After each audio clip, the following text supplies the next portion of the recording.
The 669th edition of the MMA Gambling Podcast on the Sports Gambling Podcast Network is brought to you by Underdog Fantasy. Sign up with promo code MMA SGPN to get up to a 50% deposit bonus of up to $1,000.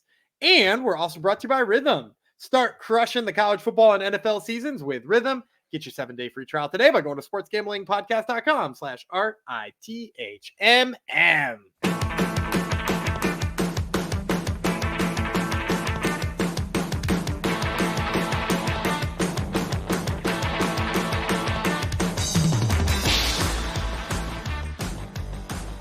Howdy ho, Degenerinos. Welcome to episode 669, nice, of the MMA Gambling Podcast on the Sports Gambling Podcast Network. I knew Gumby would laugh at that. He's so immature. It's dedicated to Devontae Smith. Is that his name? Devontae Smith? No. What's the Jacoby Smith? Smith. Yeah. Devontae Smith's a football player, I think, right? Yeah. Jacoby Smith. He is my pick of last week's most impressive fighter on Contender Series. I've made it a habit to dedicate the next week's episode to the person from the week before that impressed me the most, and he got the thumbs up this week. Quite an honor for him. Hello, I am one of your hosts, Jeff Chalks Fox, aka Taco Fox, aka the Gentleman Cowboy, or the Cowboy Gentleman, I believe is what my name is. This is the Contender Series episode, 2 more to go, and then we are done for the year. We had season week 8, last week. Week 9 going this coming Tuesday. Maybe we'll talk a little bit about last week since we haven't spoken of it yet. And I wasn't in the Discord. I was busy. I watched the fights. I can't remember what Gumby's picks were. Can't remember how he did. I think he did come see, come saw. Let's bring him in and we'll find out. Hello, Gumby Breland. Yeah, I did all right, especially if you were hanging out in the Discord and we were talking about ways to make that Jacoby Smith -900 line look a little more palatable. Yeah.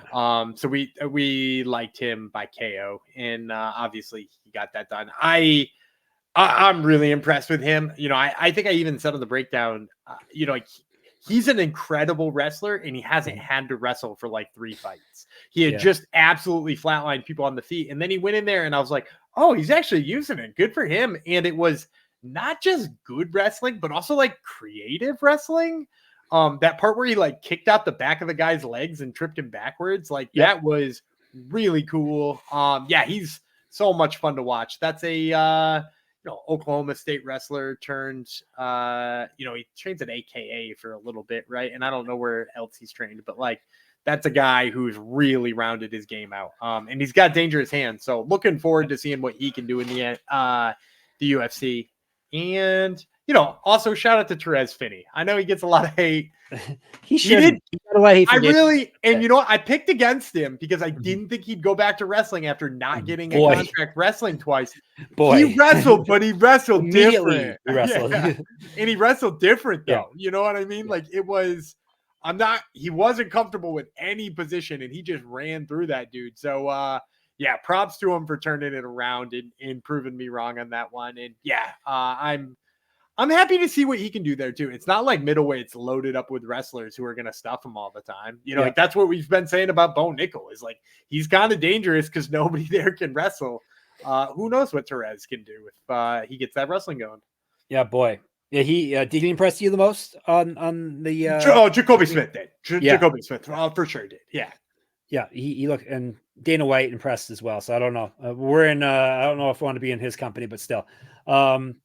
He was the guy that, it was just looked like a horrible mismatch. His Canadian opponent really had no answers at all. And and seemed like that dude's not bad. He just doesn't belong in there with Jacoby Smith. It doesn't look like most people would.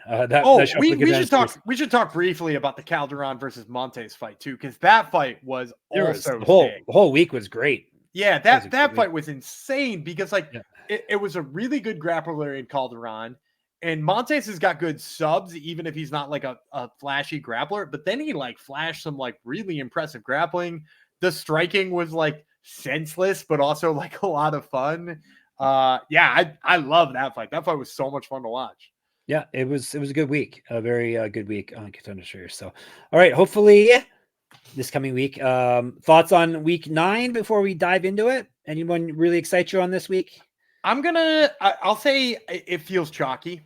Yeah. We don't have lines at the time. No. I'm going to predict the lines, and I'm going to tell you it feels kind of chalky. So maybe we'll also sneak in some other ways that maybe we can win money. Because I'm going to be honest, I think, and again, I've been wrong on lines before. People love pointing out when I'm wrong on lines.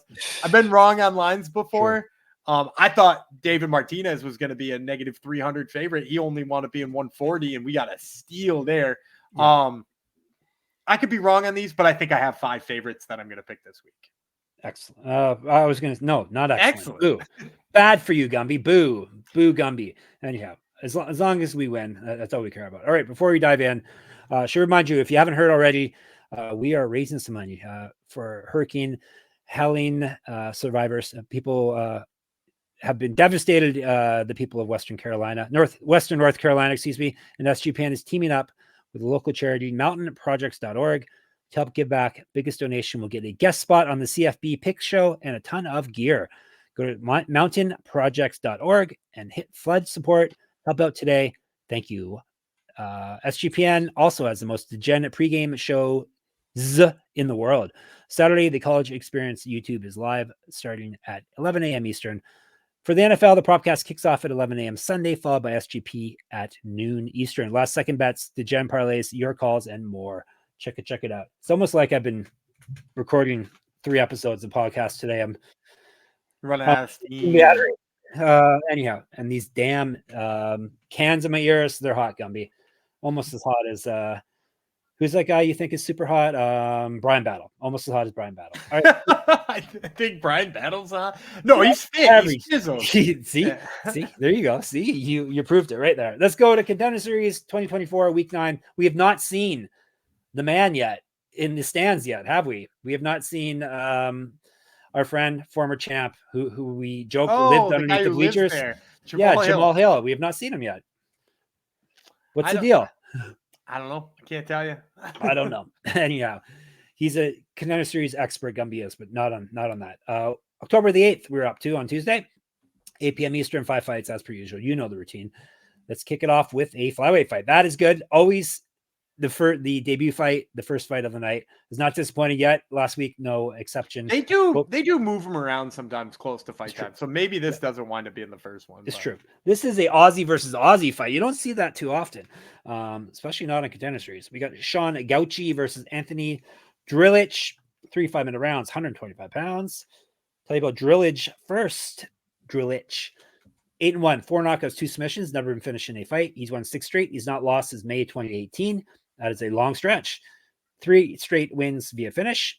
Regional champion, used to fight at bantamweight and featherweight, excuse me. Gauci, 9-1 with 5 knockouts, never been finished in a fight. He's gone 6-0 over his last 6, including winning his last fight via TKO.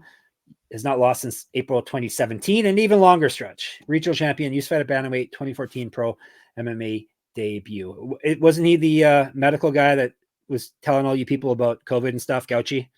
Same guy, right?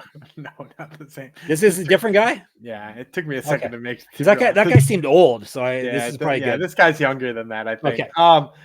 Gauci should be a favorite here, and as I mentioned, I'm kind of on all the favorites. I'm kind of hoping this one's one of the closer ones because from the same region, kind of have some of the similar type of regional type experience.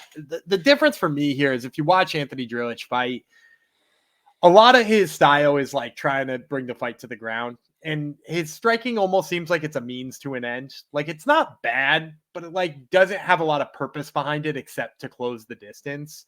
And like if you know that going in, and Gauci, have seen plenty of Drilich, and Drilich has seen plenty of Gauci. They're from the same kind of shows, the Hex and the Eternals and stuff like that. So I think he's going to know what Drilich wants to do. And that's like, paw at that jab and try to get himself close enough with an overhand right so he can get to the legs.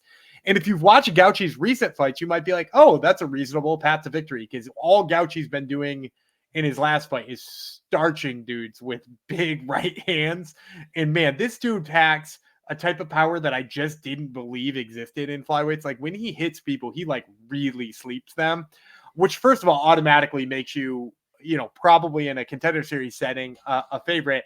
And then in addition to that, if you go back far enough in his fight catalog and you watch some of his older fights, he himself was a nasty wrestler. In fact, there's a lot of the technical aspects of wrestling that I like Gauci does better than Drilich. He does a better job of getting low on the hips than Drilich does. He does a better job of covering the legs after he gets the takedown to keep the position. Defensively, he digs the underhooks better than Drilich. Like, I just like the things that Gauci does wrestling better than Drilich. And those are like older fights. You have to imagine he's probably gotten even better. And then when you add the whole, just like he throws an absolute hammer, I can't figure out a way that I would like Drilich in this fight. So I'm going to go with Gauci. I'm hoping this one stays under 2-1 because I think we're also going to see some real fat numbers later in the day. All right. We'll say minus 199. Yeah, and if you're looking for a prop here, again, I told you I was going to try to find other ways to keep you making money. Like Gauci knockout. Like I do think, despite this being a flyweight fight, you might see that line juiced up a little bit. He hits so hard. So I'm going to be looking for Gauci knockout. You mentioned Hex and Eternal. I think one is the champ in one and one is the champ in the other, I think. So. Or so previously they were at the very least. So it's kind of a super fight here, champ versus champ fight. So, all right, good. Hopefully a good fight to kick things off for us if it is the opener. Let's move on to welterweights. Islem Dulatov. Well, you might say, oh, he's from Russia. No, Germany, or at least he has the German flag beside his name in typology. Vanilto Antunes from Brazil, 3 5-minute rounds, 170. Antunes, 16-6, 14 knockouts, 1 submission. Knocked out twice, submitted 4 times, so he owes us some rounds. Yes. 1-3 straight and 4-5. All 3 straight. All those past 3 wins is what I'm trying to spit out have come via TKO. He's not lost since May of 2022. Was the LFA champion. Multiple regional championships on his mantle. Correct. Get the shirt. sportsgamblingpockets.com/store. Get sticky with it. Used to fight at 155. 2014 pro MMA debut. Dulatov, the Ripper. 10-1. 5 knockouts, 5 submissions. Everything's the finish. He himself has never been finished. So our man Yanni thinks this one's going the distance for sure. He's won 10 straight. He's not lost since September 2019. Used to fight at featherweight and lightweight. 1-0 boxing, 3 years younger than Antunes. He's so tall. Islam Dulatov is freaky looking in this division. 6'6" welterweights. Yeah, is a crazy thing to say, and he uses that length so well. Like he hits you from a place you didn't know you could be hit at. I think Dulatov is going to be like a 250 favorite. I'd love to see him lower because Antunes is a LFA champion. But Dulatov fought in Octagon, so it's not like his regional experience sucks. And, poking people from a distance, but also he's got crazy power. He steps in with those knees, and being 6'6", he can hit you with those knees from a range you're not really ready to be hit from. And I also like his style even more against Antunes, because if you watch Antunes' striking style, first of all, it doesn't really love the grappling and certainly not, doesn't feel like it's part of the game plan here. But like in terms of the striking, he likes to try to back you up and throw a whole bunch of feints to try to get you to throw a strike, miss, and then he returns with a shot. The problem is he can't get out of Dulatov's range and also still be close enough to hit Dulatov. You know what I mean? So like that's his usual style of striking, is pumping the feint, and then trying to draw out the strike for a counter. I think he's going to get hit, and I don't think he's going to even be close enough to hit a counter. So I like Dulatov, especially because of the length here, but I also think just technically he's superior, and, game planning wise here, I think he's got an advantage. So Islam Dulatov here is the pick. All right. How much are we getting him for? I said 250. I think he'd be a favorite. Not just favorites. You're giving us big favorites, Gumby. But that's okay. Gotta get some wins. I said 175 in the first one. That one's close. True. It's true. And they may not even be favorites. Gumby could be way off, and everyone will yell at him and tell him he's way off. But it'll be good. Then we can get excited about the picks. Exactly. All right. One thing we're excited about: Underdog Fantasy. Underdog Pick'em has one of the biggest menus for all sports: NFL, college football, MLB, MMA. That would be us. WNBA, NASCAR, and more. The lobby is jam-packed with profit boosts, and you can now use specials and boosts on all flex entries. Gumby, any plays for us for the upcoming weekend? Yeah, we might as well go to NFL because we're, taping this at a time where we don't know a ton about the baseball schedule currently. I'll take the higher than on Kyron Williams' rushing yards. Rams playing the Packers this Sunday. I think Kyron has a big game. All right, there you go. I can't make fun of that name. It's not a oxymoron, so we'll just move on. Sign up with our code MMA SGPN to claim your special pick and first time deposit offer up to $1,000 in bonus cash. Underdogfantasy.com. Promo code MMA SGPN, aka Sigpin, Bobby Sigpin. All right, let's move on. My brother was upset you didn't know who Bobby Thigpen was. It made him depressed. Wasn't he a baseball player? No, yeah, baseball player, relief pitcher, right? But it made him feel old because you didn't know who he was. I'm like, okay, that's fair. But yeah, there you go. Because you're not really young. I know who Tyler Thigpen is. Do you know that? No, probably football or something. He's an old backup quarterback. There you go. See, football. All right, 19% left in my battery. Let's see if we can do this, Gumby. Mario Pinto. We're kicking things out. We're doing in this fight from Portugal. Lucas Camacho from Brazil. These are heavyweights. Not nothing but heavyweights. 2 out of the next 3 fights are heavyweights. Boy, oh boy, oh boy. All right. Let's see if Gumby likes these heavyweights or not. I'll tell you about Lusao, Big Luke. That would mean, right? Lucao, Big Luke or Big Lucas. Big Lucas. Yeah. Big Lucas Camacho is 6-0, 3 knockouts, 2 submissions, 3 straight wins via TKO. Used to fight at middleweight and light heavyweight.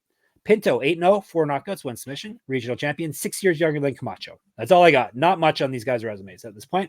Yeah, and you can actually, I dug around on these ones so I could get heights and weights and stuff like that. So Pinto 6'5", Camacho, if you look through some of his LFA videos, he's 6'4", so about the same size. Okay, good. I couldn't find both of them weighed in their last fight right around 245, so below the limit, but so they're like lighter, faster, light heavyweights. And then Pinto has a 2-inch reach advantage. I did some digging on this because I was interested myself.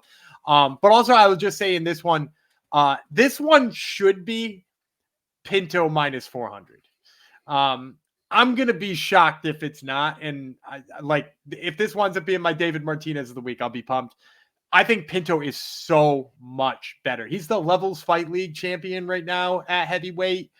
If you watch him fight, real technical fighter. I think my only problem with him is that he just doesn't pull the trigger enough for me. Like I would like him so much more than I already do if he let go of his strikes, because he's really technical. He's got a nice low leg kick, hurts people, throws knees in the clinch. I love him in the stand-up. I just don't think he throws enough. And he's patient and careful and doesn't want to get hit. Camacho, on the other hand, is one of the sloppiest strikers I've ever seen. Oh, yeah, we love it. And the best part of it, and the part that I think is the reason I really love Pinto in this one, is he's overly aggressive with that bad striking. It's messy. I don't even really know the way to encapsulate the type of messy it is, because it's so describe the messiness. I mean, it's so unfundamental. It's some of his straights loop and some of his hooks are straight, and sometimes it looks like he's trying to throw a hammer fist, but then just actually throws a normal punch. He winds up weird. His hands move away from his body all the time. If you watch his last fight, it's just, I mean, he winds up winning it. He's won a couple in a row, but it's just, I just don't see the skill there. And, some people are like, well, he does have a little wrestling. He does have a little jujitsu, but the jujitsu itself is tighter than the striking is, but itself is a little sloppy. In his last fight, he had a hook in rear mount, and he just never actually dug the hook in. He just kind of rested it on the hip, and it was very easy to pull out. I don't think his wrestling is all that good. I watched Pinto's last fight to defend his LFL title, and he gets held against the cage a little bit, but he does do a good job of stuffing takedowns. So I think he forces this fight on the feet. I think Pinto absolutely pieces him up. And again, if it does wind up being a wildly large line like this, I think the play here, sloppy fatty overs, and not just because we like a sloppy fatty overs, but also Pinto's really patient. Camacho isn't, but the guy who should be able to control the fight is the patient one. And therefore the over should be definitely in play. All right. So sloppy fatty overs. What was the huge number you gave us for Pinto? I think 400. I'd be shocked if he wasn't. He should be a big favorite. Camacho sounds like a Dana White special though. big sloppy fighter who knocks people out. He's gonna score a submission after like the ugliest fight ever, and he's gonna be like, Sean Shelby wants him. It's so technical. It's so technical. He's a technical fighter. I love when fighters tell us how technical people are. Anyhow, let's go to our co-main event, shall we? Kody Steele, United States of America. That is American name as you're going to get almost, right? Kody Steele versus Chasen Blair from America as well. We just spoke about this man a few weeks ago. He's back already on our radars. We talked about Kody Steele not that long ago too. Yeah. 155. These guys love our show. They keep coming back for more. We do have fighters watching our show, eh? Fighters keep commenting. Michael Aswell just commented on our breakdown of his fight, and I gave him a shout out. So shout out to Michael Aswell. I don't know if he's listening this week, but he went back and listened to his episode. We're not just for the people, we're for everyone, fighters and all. All right, we'll talk about Blair first. Mestizo is a nickname. I remember I didn't want to tell you people what that nickname meant because it may be racist. Okay. Who knows? 6-2, 4 knockouts, 2 submissions. Hey, I didn't nickname him. 4 knockouts, 2 submissions. He's been submitted 1 time. 3 straight wins, and 4 of 5 have come with his hand raised. All 3 of those past wins have come via finish. Used to fight at welterweight, 3 years younger than Steele, an inch taller. Kody Steele, 6-0, 3 knockouts, 1 submission. He's won 3 straight via TKO.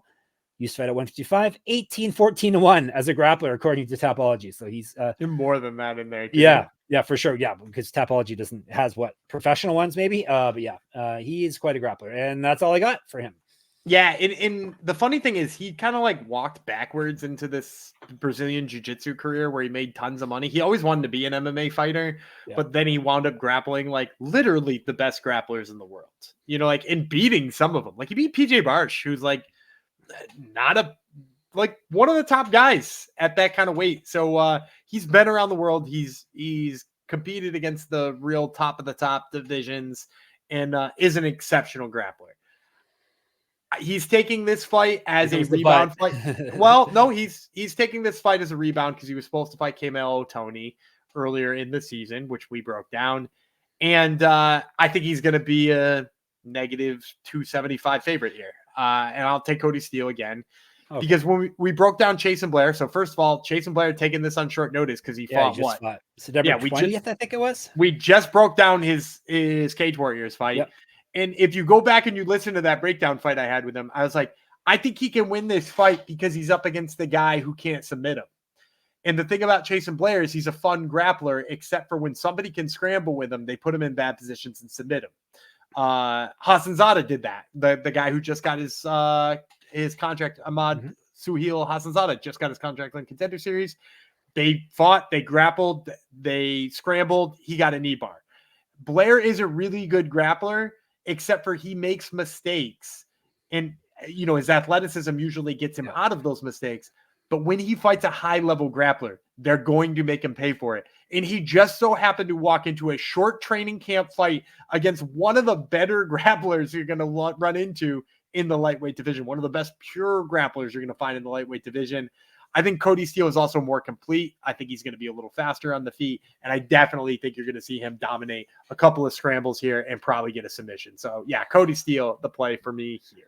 All right, Kody Steele, minus 275, or around that. All right, before we move on to our main event of the evening, we're going to tell you about a couple of our lovely sponsors, starting with our proud partner, Rhythm. It's the number one AI-powered sports betting platform that helps provide bettors of all levels the ability to build custom predictive betting models in seconds and get predictions for betting on money lines, spreads, totals, and props. Build your model, copy one of the top-performing models from the leaderboard, or press build a model for me. And Rhythm gives you the predictions for every game and player prop, and also has a myriad of stats, research, and trend analysis to give you even more betting insights. Check it out and claim your 7-day free trial today by going to sportsgamblingpodcast.com/rhythm. That's sportsgamblingpodcast.com/RTHMM. And we're brought to you by BetUS. Bet with the best in the business. BetUS. BetUS has been around for more than 30 years. Easily deposit your cryptocurrency and get lightning fast payouts. US players are always welcome. Check out all their MMA lines there and use our link to sign up and get a 125%. That's even better than 100%. 125% deposit bonus on your first 3 deposits. Go to sportsgamblingpodcast.com/BetUS. That's sportsgamblingpodcast.com/BetUS, promo code SGPN, so they know we sent you. Once again, I butchered the promo actually that you get 125% deposit bonus on your first 3 deposits. Is what I tried to spit out. BetUS, America's favorite sports book. I'm going to keep giving 125% on the ad reads as well. Effort. All right, main event time. Gumby's so much better at the ad reads, yet he makes me do it. I think that's why. It's for his humor. So he can sit there and drink out of his big jug of water and smirk at me, right? That's right. I assume that's what you're doing. I'm reading. I can't see it. Every time. All right, main event time. And boy, we got a couple experienced sloppy heavies in the main event. Heavyweights, Artem Vakhitov. Why am I having trouble with this one? Vakhitov. I was supposed to say it like I'm Russian. Vakhitov. Artem Vakhitov versus Islem Masraf. We have got Vakhitov from, it's not Russia, actually. It is. Yes, it is Russia. Sorry. The other gentleman is not from Russia. Islam Masraf is from where, Gumby? It's right? Similar. France. Yes. Same colors, different flag though. The stripes go a different way. All right. Lightning Masraf, 3-0, 2 knockouts, 1 submission. He's 1-0 in PFL. Used to fight at light heavyweight, 5 years younger than Vakhitov. Vakhitov, 2-1 with 2 knockouts. He's been knocked out once. Both of those 2 wins have come via TKO. Used to fight at 205, 1-0 in Muay Thai, 12-2 in pro kickboxing, and a champion there. An inch of height, an inch of reach. My battery's not going to make it, Gumby, so I'm going to run away while you talk. Go.